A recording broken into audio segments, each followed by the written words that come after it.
Electrical pump ని start చేయడానికి electricity అవసరం అవుతుందో అదే విధంగా మన హార్ట్ పంప్ అవడానికి భూమి మ్యాగ్నెటిజం అవసరం. అది మనకి తక్కువగానే దొరుకుతుంది, ఎందుకంటే మన పక్కనే 3 అడుగుల్లో ఇనుము ఉంది.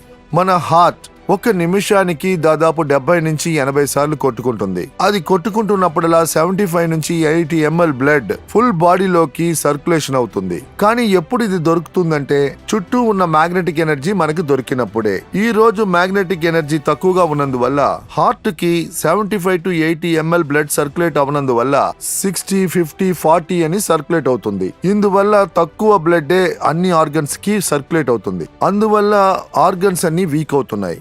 నేను 4 చపాతీలు తినవలసిన వాడిని 2 చపాతీలు తింటే ఎలా బలహీన పడతానో అదే విధంగా మన ఆర్గన్ పార్ట్స్ కి హార్ట్ తక్కువ సర్క్యులేషన్ ఇచ్చిందంటే అప్పుడు ఏమవుద్ది, each and every organ part కి తక్కువ బ్లడ్ వెళ్తుంది. ఇప్పుడు ఇది నేను మీకు బ్లడ్ సర్క్యులేషన్ కి మ్యాగ్నెటిజం కి ఏం సంబంధం ఉందో చెప్తాను.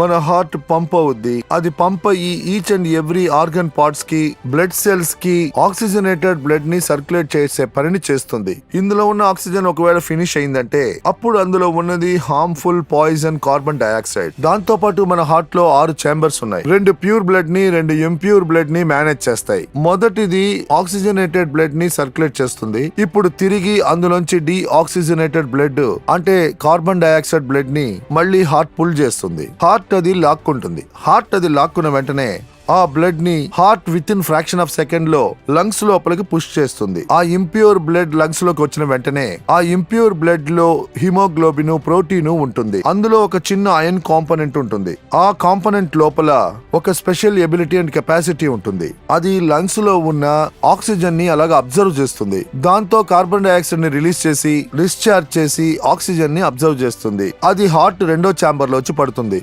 అది హార్ట్ పంప్ చేసి బాడీలోని ఈచ్ అండ్ ఎవ్రీ పార్ట్ కి బ్లడ్ ని ఆక్సిజన్ ని సర్క్యులేట్ చేస్తుంది.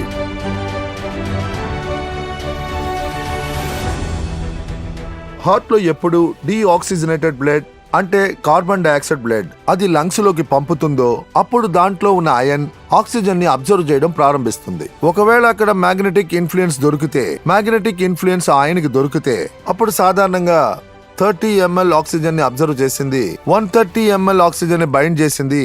అక్కడ అది 50% చేయగలదు, 60% చేయగలదు, 70% చేయగలదు, 80% కూడా చేయగలదు. కానీ ఆక్సిజన్ మాక్సిమం లెవెల్లో ఆ ఆక్సిజన్ ని లాక్కోవడానికి ట్రై చేస్తుంది. దానికి మీకు మ్యాగ్నెటిక్ ఇన్ఫ్లుయెన్స్ ఉండాలి. ఈ రోజు ఈచ్ అండ్ ఎవ్రీ పర్సన్ కి మ్యాగ్నెటిక్ పవర్ తక్కువగానే దొరుకుతుంది. ఎందుకంటే ప్రతి 3 అడుగుల్లో